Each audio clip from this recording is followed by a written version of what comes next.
বের করা হয়।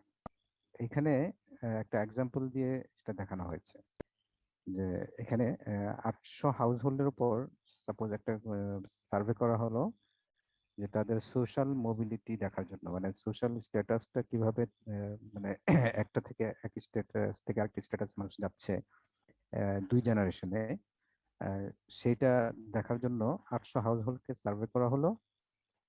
এবং মানে তাদের মানে প্রিভিয়াস জেনারেশনে তারা এবং কেমন ছিল আর এখন তারা কেমন আছে, সোশ্যাল স্ট্যাটাসটা। তা আপনার সোশ্যাল স্ট্যাটাস থেকে এখানে পোর আর নন পোর হিসেবে মানে এখানে ট্রিট করা হচ্ছে। তো এখানে দেখা গেল যে 200 household were poor. The survey revealed that 200 households were poor in the previous generation. Previous জেনারেশনে এই 800-র মধ্যে 200 হাউসহোল্ড পোর ছিল, যার মধ্যে 110 জন প্রেজেন্ট জেনারেশনেও পোর পাওয়া গেল। তার মানে 200 জন আগের জেনারেশনে 200 জন পোর ছিল, তাদের ভিতরে আবার দেখা গেল যে বর্তমানেও তারা মানে এই জেনারেশনেও তারা তাদের মধ্যে 110 জন পোর আছে। তাহলে বাকি 90 জন কি হলো, কি অবস্থায় আছে? Not four. হ্যাঁ, নন পোর। তার মানে 90 জন, এই 200 জনের মধ্যে এখন 90 জন নন পোর আছে। আর 200 জন যেহেতু পোর পাওয়া গেছিল 800 জনের মধ্যে, তাহলে অবশ্যই বাকি আছে 600 জন। এই 600 জন নন পোর ছিল। তো 600 জন নন পোরের মধ্যে দেখা গেল যে 420 জন নন পোর পাওয়া গেল প্রেজেন্ট জেনারেশনে। তার মানে হচ্ছে 180 জন পোর পাওয়া গেছে। অর্থাৎ এই যে 600 জন আগের জেনারেশনে নন পোর ছিল, তাদের ভিতরে 420 জন এখনো নন পোর, কিন্তু বাকি 180 জন পোর হয়ে গেছে। তো এখান থেকে প্রথমে আমরা ট্রানজিশন কাউন্ট ম্যাট্রিক্স তৈরি করব। এই যে এইভাবে আমরা যদি 0 এবং 1 এখানে পোর নন পোর লিখতে পারতাম, তো 0 1 লিখে সুবিধার জন্য আমরা করে নিলাম যে 0 এবং 1 কে আমরা পোর এবং নন পোর হিসেবে ডিনোট করছি। তার মানে 0 হচ্ছে পোর আর 1 হচ্ছে নন পোর। তাহলে আগের জেনারেশন দেখাচ্ছে এইদিকে আর পরের জেনারেশন দেখাচ্ছে এইদিকে। তাহলে এই যে 110 আর 90 এখানে এই জায়গাটায় ছিল আসলে 200 জন, আর এখানে ছিল 600 জন। 200 জন ছিল পোর আর 600 জন ছিল নন পোর। তার ভিতরে পরের জেনারেশনে দেখা গেল, অর্থাৎ প্রেজেন্ট জেনারেশনে 110 জন এখনো পোর আর 90 জন নন পোর। আর 600 জনের মধ্যে যে 180 জন পোর আর 420 জন নন পোর। এখন এই 110-কে তুমি যদি 200 দিয়ে ডিভাইড করো তাহলে আমরা প্রবাবিলিটি পাচ্ছি, কারণ 200 জনের মধ্যে 110 জন, তার মানে 110 ডিভাইড বাই 200, তার মানে 0.55। আর 90 ডিভাইড বাই 200 হচ্ছে 0.45। এইভাবে প্রবাবিলিটি গুলো পেলাম। আবার এখানে 180 ডিভাইড বাই 600, তার মানে 0.3। আর 420 ডিভাইড বাই 600 হচ্ছে 0.7। এই প্রবাবিলিটি ম্যাট্রিক্সটা আমরা সাধারণত সরাসরি দেওয়া থাকে, সেখান থেকে আমরা কাজ করি। কিন্তু এই প্রবাবিলিটি ম্যাট্রিক্সটা এমনি এমনি না, অথবা এটা হঠাৎ করে আসে না। মানে এটা একটা count probability transition count matrix থেকে এটা বানানো হয়। আর ট্রানজিশন কাউন্ট ম্যাট্রিক্সটা করার জন্য সার্ভেটা কতবার করতে হবে, এটা এতক্ষণের কথায় তোমরা কি কেউ বলতে পারবে? কমপক্ষে 2বার করতে হবে। কমপক্ষে 2বার। হ্যাঁ, ভেরি গুড।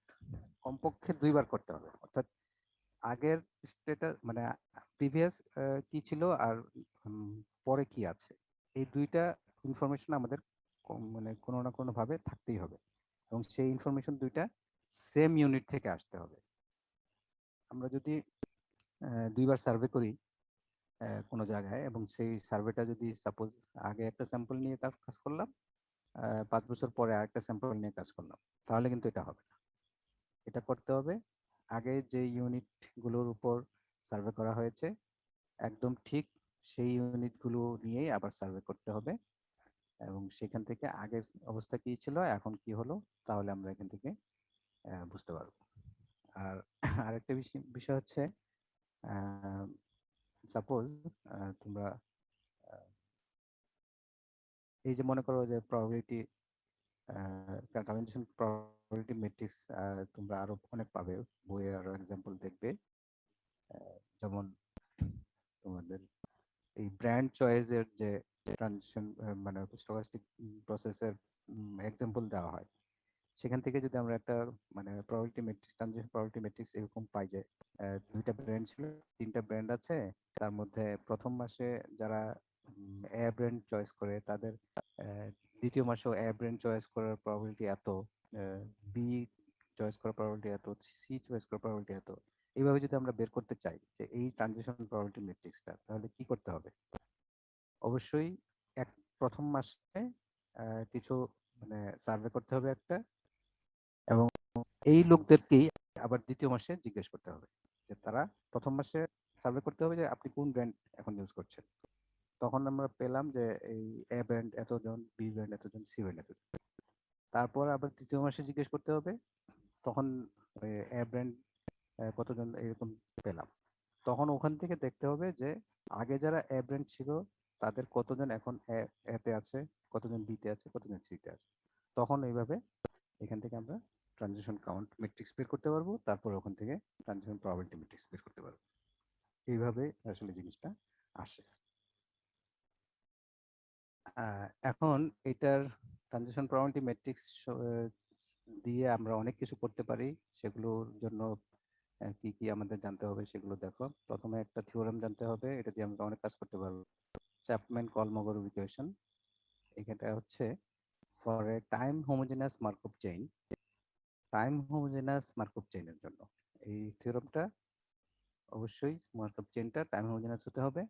সেক্ষেত্রে পিআই যে এম প্লাস এন, অর্থাৎ আই থেকে যেতে যাচ্ছে এম প্লাস এন সময়ে, সেটাকে আমরা এরকম সাম দুইটা প্রবাবিলিটি দিয়ে আমরা গুণ করে দেখাতে পারবো, PI K M R P কে যে N, where k is any intermediate state between i and j। I থেকে জেতে যাওয়ার মাঝখানে যে কোনো একটা ইন্টারমিডিয়েট স্টেটকে যদি আমরা কে বলি, তাহলে এটার উপরে সাম করে আমরা এইভাবে গুণ করে দেখাতে পারি। এটার প্রুফটা এখানে আছে। পিআইজে এম প্লাস এন, এটাকে আমরা যদি কন্ডিশনাল ট্রানজিশন প্রবাবিলিটি ম্যাট্রিক্সের মানে যে সংজ্ঞা আছে, সেই ট্রানজিশন প্রবাবিলিটি দিলে আমরা এটা তোমরা দেখেছো। এটা একটা কন্ডিশনাল প্রবাবিলিটি, সুতরাং এটাকে joint probability A given B সমান probability A B divided by probability B, সেই সূত্র অনুযায়ী এভাবে করতে পারি। এরপরে এই উপরেরটাকে এখানে আছে জিরোতে ছিল আই আর এম প্লাস এন এ জে, তাহলে নিশ্চয় এম এ কোথাও না কোথাও সে থাকবে। সেই এম এ যদি আমরা ধরে নিলাম কে তে আছে, এবং কেটা যেহেতু যে কোনো স্টেট হতে পারে, সুতরাং এটা একটা সাম হবে এখানে। এই সাম করার পরে এখানে তার পরের লাইনে এই যে এটা একটা জয়েন্ট প্রবাবিলিটি, এটা থেকে আবার কন্ডিশনালে চলে গেল। কন্ডিশনালে আমরা গিয়ে এই যে এইখানে একটা যেহেতু কন্ডিশনটা দুইটা, X M equal to K আর X zero equal to I, তাহলে এখানেও প্রবাবিলিটিটা দুটো থাকবে। তাহলে এখানে দেখো পরে এইটা আবার একটা জয়েন্ট প্রবাবিলিটি, সেটাকে আবার কন্ডিশনাল করলাম। কন্ডিশনাল করার পরে এখন probability x zero equal to I এখানেও আছে, এখানেও আছে, কেটে গেল ওইটা দুইটা। আর এইখানে কি করলাম, এক্স এম প্লাস এই প্রথম অংশটা সেম আছে, কিন্তু দ্বিতীয় অংশটাতে probability X M equal to K given X zero equal to I. তো জাস্ট এই দুইটা টার্ম কেটে যাওয়ার পর এরকম হয়ে গেল। এখন এটা কি হয়ে গেল, পিআই কে পি কে যে এন, এই যে এম থেকে এন এ যাচ্ছে, তার মানে এটা কে থেকে যেতে যাচ্ছে এম থেকে এম প্লাস এন সময়, তার মানে কত সময় পর, এন সময় পর। তাহলে এটা হয়ে গেল, এই অংশটা হয়ে গেল পি কে যে এন, আর এই অংশটা হয়ে গেল পি আই কে এম। মানে এম সময় পর সে আই থেকে কে তে যাবে, এই যে আই কে থেকে কে তে এম সময় পর। যেহেতু এই দুইটা গুণ আকারে আছে, সুতরাং এটাকে আগে এটা পরে আমরা লিখতে পারি। এইভাবে আমরা এটা খুব সিম্পল একটা থিওরাম মানে প্রমাণ, কিন্তু এইটা আমাদের খুব কাজে লাগবে। কোথায় কাজে লাগবে? এই যে এখানে কাজে লাগবে। Obtaining n step transition probability matrix from one step TPM.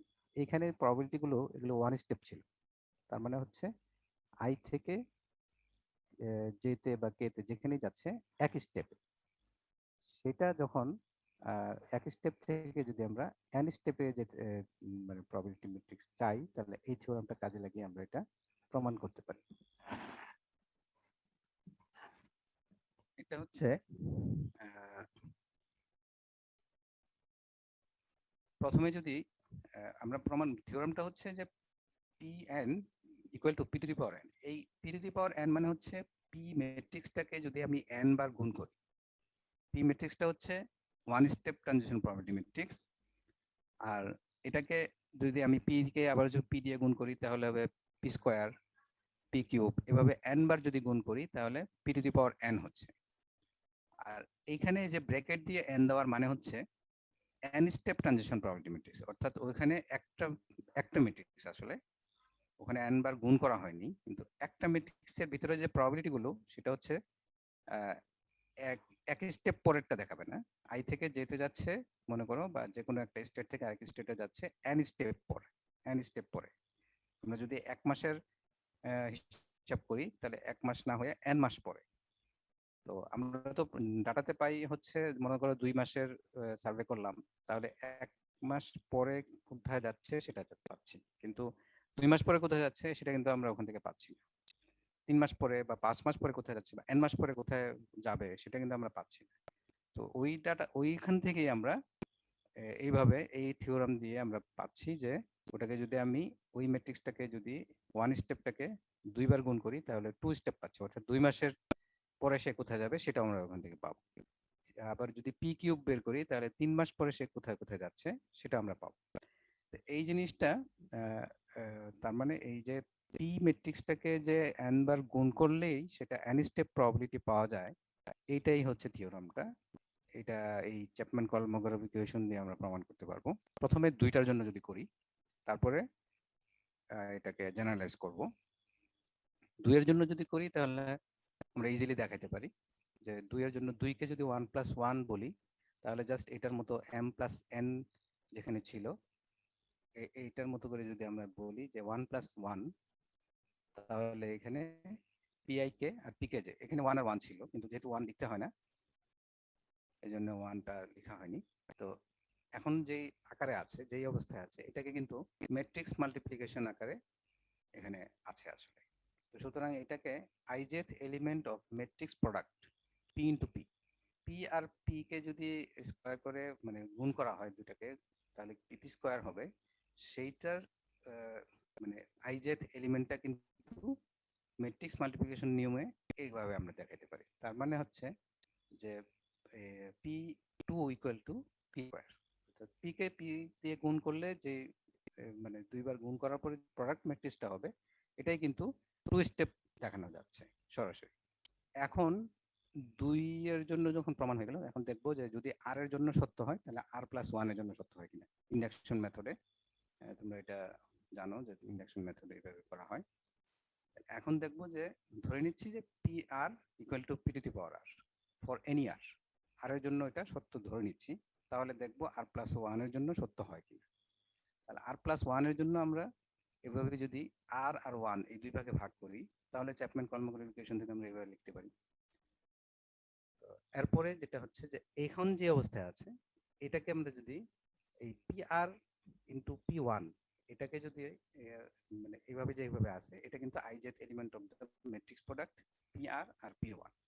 তার মানে পি আর কে আমরা ধরে নিয়েছি এটা সত্য আর এর জন্য, তাহলে পি আর কে P to the power R লিখতে পারি, আর পি1 তো পি লিখতেই পারি। তাহলে এটা সমান হয়ে যাচ্ছে P to the power r+1। তার মানে r+1 এর জন্য এটা সত্য হচ্ছে, অর্থাৎ P r+1 equal to P to the power r+1। তার মানে হচ্ছে যে আর এর জন্য সত্যি হলে r+1 এর জন্য সত্যি হচ্ছে, তার মানে যে কোনো n এর জন্য এটা সত্য হচ্ছে। অর্থাৎ এই যে এখানে দেখো এই এক্সাম্পলটা দেখলে খুব ভালো বুঝতে পারবে যে রেইনিং প্রবলেম যেটা উপরে বলা হয়েছে সেখানে পি আর কিউ দিয়ে বলা হচ্ছিল। এখন পি সমান যদি 0.2 হয় আর কিউ সমান 0.6 হয়, এবং if it rains on January 1, what is the probability that it will not rain on January 3, on January 4? তো জানুয়ারি 1-এ যদি বৃষ্টি হয় তাহলে জানুয়ারি 3-তে বৃষ্টি হবে না তার প্রবাবিলিটি কত, জানুয়ারি 4-এ বৃষ্টি হবে না তার প্রবাবিলিটি কত। এখন যে ম্যাট্রিক্সটা এখানে দেওয়া আছে পি আর কিউ সমান যদি এরকম 0.2 আর পয়েন্ট কিউ সমান 0.6 থাকে, তাহলে 0 থেকে 0 অর্থাৎ বৃষ্টি হওয়া থেকে বৃষ্টি হওয়া, মানে আগের দিন বৃষ্টি হচ্ছে তারপরের দিন বৃষ্টি হওয়ার প্রবাবিলিটি হচ্ছে 0.2, আর আগের দিন বৃষ্টি না হলে পরের দিন বৃষ্টি হবে তার প্রবাবিলিটি হচ্ছে 0.6।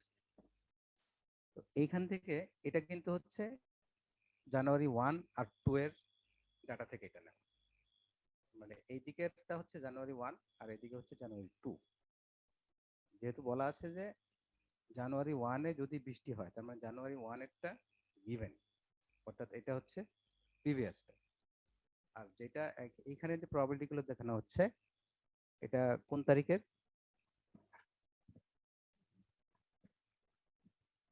কেউ বলো যে এটা কোন তারিখের প্রবাবিলিটি? হ্যালো,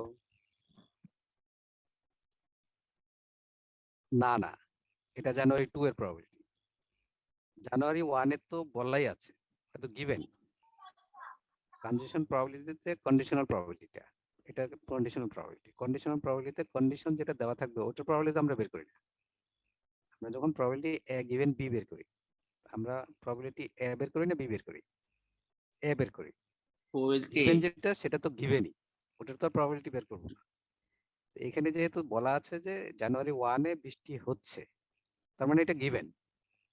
তাহলে প্রবাবিলিটিটা হচ্ছে জানুয়ারি 2 এ, এই যে বৃষ্টি হবে 0.2, এটা প্রবাবিলিটি, এটা হচ্ছে জানুয়ারি 2 এর। কিন্তু আমাদের বের করতে বলছে জানুয়ারি 3-তে। তো জানুয়ারি 2 এরটা কিন্তু দেওয়াই আছে। এটা আমরা ট্রানজিশন প্রবাবিলিটি ম্যাট্রিক্স আমরা যখন বানিয়েছি যে ইনফরমেশন ডাটা থেকে, সেখান থেকে আমরা এটা পেয়ে গেছি। এখন আমরা চাচ্ছি যে জানুয়ারি 3-তে কি হবে। তো জানুয়ারি 3 এর কোনো ইনফরমেশন কিন্তু আমাদের নাই, কিন্তু এখান থেকে আমরা জানুয়ারি 3টা বের করতে পারবো। কিভাবে? এই জাস্ট এই পি কে যদি আমরা পি দিয়ে গুণ দিয়ে দিই, তাহলে পরের স্টেপে চলে যাবে সে। তার মানে এই গুণ দেওয়ার পরে এখন যেটা আসলো, এই করেসপন্ডিং সেলগুলো সেভাবে বুঝতে হবে। এই যে এটা ছিল 0 থেকে 0, তার মানে এখন আছে 0.52, এটা হচ্ছে 0 থেকে 0। তার মানে যদি জানুয়ারি 1-এ বৃষ্টি হয়, তাহলে জানুয়ারি 3-তে বৃষ্টি হওয়ার প্রবাবিলিটি হচ্ছে 0.52। আর এখানে বের করতে বলেছে নট রেন, তার মানে না হওয়ার প্রবাবিলিটি হচ্ছে 0.48। এখন যদি জানুয়ারি 4-এ বের করতে চাই, তাহলে এই পি স্কোয়ারকে আবার পি দিয়ে গুণ দেবো, তাহলে পি কিউব হয়ে যাবে। তখন এইরকম একটা ম্যাট্রিক্স পাবো। তখন এই সেলের মধ্যে যেটা থাকবে এই যে এই পাশে, সেটা হবে বৃষ্টি না হওয়ার প্রবাবিলিটি। এইভাবে যে কোনো স্টেপের প্রবাবিলিটি আমরা বের করতে পারবো। এই যে পোর আর নন পোরের যে এটা দেওয়া হলো, তো ওখান থেকে কিন্তু আমরা দুইটা ইনফরমেশন থেকে আমরা পেয়েছিলাম, আগের জেনারেশন আর প্রেজেন্ট জেনারেশন। এখন নেক্সট জেনারেশনে কি হবে ওটা কিন্তু আমরা এখনো জানি না, কিন্তু ওইটাকে ওই ম্যাট্রিক্সটাকে যদি এই যে ম্যাট্রিক্সটা ছিল, জাস্ট এইটাকে যদি আমরা এটা দিয়ে আবার গুণ দিই, তাহলে এই এই প্রথম সেলটাতে যেটা থাকবে সেটা হচ্ছে যে মানে দাদার জেনারেশনে যে গরিব ছিল, সে 2 জেনারেশন পরেও গরিব থাকবে, তার প্রবাবিলিটি এখান থেকে আমরা পাবো। আমরা কিন্তু ওই ইনফরমেশন আমাদের নাই, কিন্তু এখান থেকে আমরা এভাবে পাবো।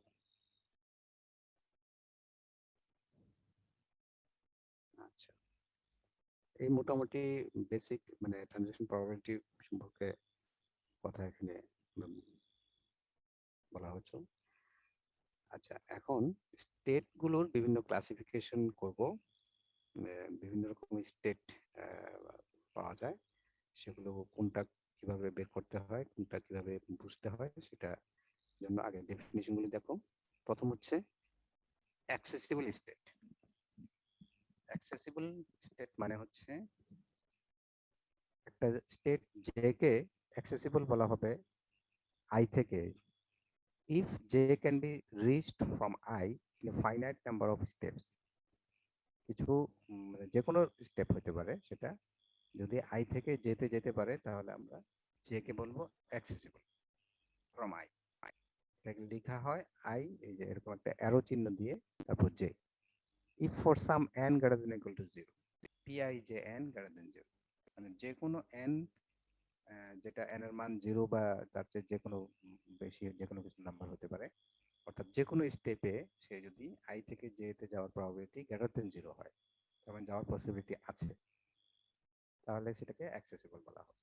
কনভার্সলি, ইফ i, এই যে এই তীর চিহ্ন দিয়ে মাঝখানে একটা কাটা দেওয়া হয়েছে, not accessible to j, if for all n greater than equal to 0 pij n equal to 0, অর্থাৎ সব n এর জন্য যদি এই প্রবাবিলিটিটা 0 হয়, অর্থাৎ কোনো n এই মানে কোনো স্টেপেই সে যেতে পারে না, তাহলে এটা নট অ্যাক্সেসিবল বলবো। আর একটা হলো কমিউনিকেটিং স্টেপ। কমিউনিকেটিং হচ্ছে যদি দুই দিক থেকেই অ্যাক্সেসিবল হয়, আই থেকে যেতে যেতে পারে, আবার জে থেকে আইতে যেতে পারে, তাহলে সেটা হচ্ছে হ্যাঁ কমিউনিকেটিং। এটাকে লেখা হয় এই যে দুই পাশে অ্যারো চিহ্ন দিয়ে, আর যদি কমিউনিকেটিং না হয় তাহলে এই যে অ্যারো চিহ্ন দিয়ে মাঝখানে কাটা দাগ দেওয়া হয়। এবং অ্যারো যদি কমিউনিকেটিং হবে না, এটার জন্য শর্ত হচ্ছে যে আই থেকে যেতেও সে যেতে পারবে না, অথবা অ্যান্ড অবলিক অর বলা হচ্ছে, তার মানে হয়তো আই থেকে যেতে যেতে পারবে না এবং জে থেকে আইতে যেতে পারবে না, অথবা যে কোনো একটা। আই থেকে হয়তো যেতে যেতে পারছে কিন্তু জে থেকে আবার আইতে আসতে পারছে না, তাহলে সেটাকে আমরা কমিউনিকেটিং বলবো না। কমিউনিকেটিং হওয়ার জন্য দুই পাশ থেকেই আসা যাওয়া করতে হবে, মানে করার পসিবিলিটি থাকবে। অ্যাক্সেসিবিলিটির কিছু প্রপার্টি আছে, আবার কমিউনিকেটিং এর কিছু প্রপার্টি আছে। অ্যাক্সেসিবিলিটি হচ্ছে আই অ্যাক্সেসিবল টু আই, এটা মানে এটা আসলে সংজ্ঞা থেকেই বলা যায়, মানে এটা মানে বলা ছাড়াই বলা যায়, প্রমাণ ছাড়াই বলা যায় আসলে। For n equal to 0, I থেকে আই এ 0 স্টেপে থাকার প্রবাবিলিটি কত? 1। আই থেকে আই এ 0 স্টেপে থাকার প্রবাবিলিটি মানে হচ্ছে যে এখন আই এ আছে, এখনো সে আই থাকবে। এটা তো মানে অলওয়েজ ট্রু, একটা স্টেটে সে যদি থাকে তাহলে বর্তমানে সে ওখানে আছে, এটা তো সত্য। সুতরাং এটা আমরা আই থেকে আই অ্যাক্সেসিবল অলওয়েজ, এটা আমরা বলতে পারি। আরেকটা হচ্ছে যে আই থেকে জে তে যদি অ্যাক্সেসিবল হয়, আবার জে থেকে কে তে, তাহলে আই থেকে কে তে যেতে পারবে। এটা কমন সেন্স থেকে আমরা বুঝি যে আই থেকে জে তে যেতে পারছে, আবার জে থেকে কে তে, তাহলে নিশ্চয়ই আই থেকে কে তে কোনো না কোনো ভাবে সে যেতে পারছে। এটা প্রুফটাও এখানে দেওয়া আছে যে যদি আই আই আর জে অ্যাক্সেসিবল হয়, জে থেকে কে অ্যাক্সেসিবল হয়, তাহলে যে কোনো দুইটা নাম্বার মানে যে কোনো স্টেপ যদি আমরা বলি আর এবং এস, তাহলে পিআই যে আর গ্রেটার দেন 0 হবে, মানে যে কোনো একটা নাম্বার অফ স্টেপ। আর পি জে কে এস মানে এস স্টেপে, অর্থাৎ যে কোনো স্টেপে জে থেকে কে তেও প্রবাবিলিটি হবে গ্রেটার দেন 0। তাহলে আমরা এখন দেখবো যে আই থেকে কে তে যেতে পারছে কিনা। আই থেকে কে তে যাওয়ার প্রবাবিলিটি যদি আমরা আর প্লাস এস বলি, তাহলে চ্যাপম্যান কলমাকার ইকুয়েশন দিয়ে কিন্তু আমরা এইভাবে এই সাম আকারে দেখাতে পারি। এখন পরের স্টেপে কি করা হলো, সামটা তুলে দেওয়া হলো। তো সামটা তুলে দিলে তখন কিন্তু আর ইকুয়াল থাকবে না, গ্রেটার দেন ইকুয়াল হয়ে যাবে। কেন? কারণ সাম দেওয়া মানে হচ্ছে যে এখানে অনেকগুলো প্রবাবিলিটি ছিল, এই মাঝখানের যে স্টেপটা এল এখানে দেওয়া হলো, সেটার উপরে সাম, তার মানে এখানে যে কোনো স্টেপে মানে যেতে পারতো। তাহলে এখানে অনেকগুলো প্রবাবিলিটি, তার মধ্যে যদি আমি একটা নেই, তাহলে কিন্তু এই প্রবাবিলিটি এই সব মিলে যা হবে তার চেয়ে হয় বড় হবে, নাহলে সমান হবে। অর্থাৎ এইটা ছাড়া বাকিগুলি যদি 0 হয় তাহলে সমান হবে, আর বাকি প্রবাবিলিটিগুলি যদি আর কিছু থাকে তাহলে নিশ্চয়ই এটা বড় হবে। এই জন্য greater than equal to some তুলে দেওয়ার পর গ্রেটার দেন ইকুয়াল টু 0 হয়। তাহলে এখন যেহেতু এই জিনিসটা মানে একটা প্রবাবিলিটি এটাও গ্রেটার দেন 0 আর এই অংশটাও গ্রেটার দেন 0, তার মানে এটা গ্রেটার দেন 0, অর্থাৎ এই যে প্রবাবিলিটিটা এখানে বলা হচ্ছে এটা গ্রেটার দেন 0, তার মানে আই থেকে কে তে যাওয়ার প্রবাবিলিটি গ্রেটার দেন 0, তার মানে অ্যাক্সেসিবল। আর কমিউনিকেটিং স্টেটের জন্য বা কমিউনিকেশন রিলেশনের কিছু প্রপার্টি আছে। সেটা হচ্ছে একটা হচ্ছে রিফ্লেক্সিভিটি, এটাকে বলে, অর্থাৎ আই থেকে আই অলওয়েজ কমিউনিকেটিং। এটা ওই অ্যাক্সেসিবলের মতোই, মানে যেহেতু আই থেকে আই এ এখন একটা যদি কিছু একটা স্টেটে যদি আই স্টেটে আইতে থাকে, তাহলে বর্তমানে সে আইতে আছে, সুতরাং আই থেকে আই অ্যাক্সেসিবল, আবার আই থেকে আই অ্যাক্সেসিবল, মানে দুই দিক থেকে আমরা বলতে পারি। আর একটা হচ্ছে সিমেট্রি, তার মানে আই আর জে যদি কমিউনিকেটিং হয় তাহলে জে এবং আইও কমিউনিকেটিং, এটা তো ডেফিনিশন থেকে আমরা বলতে পারি।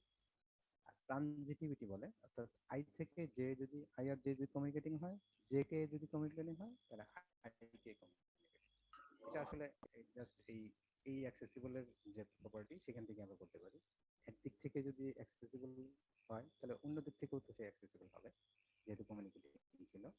ফলে এইভাবে একটা থেকে আরেকটা, আরেকটা থেকে আরেকটা, মানে আই থেকে জে, জে থেকে কে, এইভাবে যেতেই পারে। আচ্ছা, আরো কিছু সংজ্ঞা আমরা শিখবে। এরপরে আমরা আসলে দেখবো যে একটা মার্কআপ চেইন যদি থাকে, তার ট্রানজিশন প্রবাবিলিটি ম্যাট্রিক্স থেকে কিভাবে মানে স্টেট গুলো ক্লাসিফাই করা হয়, তার জন্য আরো কিছু ডেফিনেশন জানতে হবে। তার মধ্যে একটা হচ্ছে ইকুইভ্যালেন্স ক্লাস। ইকুইভ্যালেন্স ক্লাস হচ্ছে যতগুলি, মানে the set of all states of a Markov chain that communicate with each other. একটা মার্কআপ চেইনে, মানে একটা ট্রানজিশন প্রবাবিলিটি ম্যাট্রিক্সের মধ্যে যে যেই স্টেট গুলো পরস্পর কমিউনিকেটিং হবে, সেই স্টেট গুলোর সেটটাকে বলা হবে ইকুইভ্যালেন্স ক্লাস। তার মানে এখান থেকে দেখতে হবে যে কোথা থেকে কোথায় যাচ্ছে, আবার সে ওখান থেকে আসতে পারছে কিনা। এরকম যেইগুলো পাওয়া যাবে সেগুলো বলা হয় ইকুইভ্যালেন্স ক্লাস। একটা মার্কআপ চেইনে কিন্তু একের বেশি ইকুইভ্যালেন্স ক্লাস থাকতে পারে, কমপক্ষে একটা তো থাকবেই, মানে সবগুলি যদি সবার মধ্যে যেতে পারে তাহলে তো একটা ইকুইভ্যালেন্স ক্লাস হবে। আবার যদি ওখানে দেখা যাচ্ছে যে এক আর দুই একটার মধ্যে একটা থেকে আরেকটাতে যেতে পারছে কিন্তু তিনে যেতে পারছে না, তাহলে এক আর দুই মিলে একটা হবে, আবার তিন আর চার হয়তো আরেকটা হতে পারে, এরকম বিভিন্ন রকম হতে পারে। তো এখানে যে এক্সাম্পলটা আছে, এখান থেকে দেখো 0 1 2, এই 0 1 2 প্রত্যেকেই কিন্তু একটা থেকে আরেকটাতে যেতে পারছে। এখানে একটা জিরো আছে, তার মানে হচ্ছে 0 থেকে 2-তে যেতে পারে না। কিন্তু 0 থেকে 2-তে যেতে না পারলেও 0 থেকে কিন্তু 1-এ যেতে পারে, আবার 1 থেকে 2-তে যেতে পারে। সুতরাং সে 0 থেকে কিন্তু 2-তে একটু ঘুরিয়ে যেতে পারে। এভাবে হিসাব করে করে যদি দেখা হয় তাহলে দেখো 0 1 2 এটা একটা ইকুইভ্যালেন্স ক্লাস হবে, সবাই একটা থেকে আরেকটাতে যেতে পারবে। আর 3 দেখো, 3 থেকে 3-তে যাওয়ার প্রবাবিলিটি 1, তার মানে 1 মানে আর বাকিগুলো সব জিরো, বলে তাই সে কিন্তু আর কোথাও যেতে পারছে না। তাহলে সে নিজেই একটা ইকুইভ্যালেন্স ক্লাস। 4ও 4 থেকে 4-এ যাওয়া ছাড়া আর কোথাও যাচ্ছে না, প্রবাবিলিটি 1, তার মানে এটাও ইকুইভ্যালেন্স ক্লাস। এইভাবে ইকুইভ্যালেন্স ক্লাস বের করতে হবে, এটা ক্লাসিফিকেশনের জন্য প্রথম কাজ এটা। আচ্ছা, আমাদের আরেকটা জিনিস হচ্ছে ইররিডিউসিবল মার্কআপ চেইন। যদি if a Markov chain has all its states belonging to one equivalence class, it is said to be irreducible. যদি একটাই মাত্র ইকুইভ্যালেন্স ক্লাস থাকে, অর্থাৎ সবগুলি স্টেট একটার সাথে আরেকটা কমিউনিকেটিং, তাহলে ওটাকে বলা হয় ইরিডিউসিবল মার্কআপ চেইন। যেমন এখানে তোমরা দেখতে পাচ্ছ। আহ, আচ্ছা, আরো কিছু মানে প্রকারভেদ আছে যেটার জন্য আমাদের আর কিছু জানতে হবে। একটা হচ্ছে first passage time. First passage time মানে এটা হচ্ছে একটা নাম্বার অফ স্টেপ, মানে একটা টাইম, ও কত টাইম, এই টাইমটা the number of steps required to go to state J. আচ্ছা, এইখান থেকে আমরা আজকে শেষ করি, কারণ ফার্স্ট স্টেপ থেকে এখান থেকে আবার পরবর্তী সংজ্ঞাগুলির জন্য ওগুলো লাগবে, তখন আবার এটা রিপিট করতে হবে। এই জন্য আজকে এখানে শেষ করি, ঠিক আছে? এখানে শেষ করি। কিন্তু আজকে মনে হচ্ছে যে একটু স্টুডেন্ট মনে হয় কম। কতজন আছে? আমি তো 45 হ্যাঁ, কত আছে? 45 স্যার। ও, তাহলে তো মোটামুটি আছো। আহ, দেখি আমি একটু, না এটা প্রত্যেকটা একটার সাথে আরেকটা রিলেটেড। এখান থেকে আমরা নেক্সট ক্লাসে নেব, নাহলে আবার এগুলো সেদিন বলতে হবে। ঠিক আছে? আচ্ছা। আর ওই তোমাদের সিআর এর সাথে কথা হয়েছে, মোটামুটি তোমরা তোমাদেরকে জানিয়ে দেবে একটা ফিক্সড সময় আমরা পেয়েছি, সেভাবে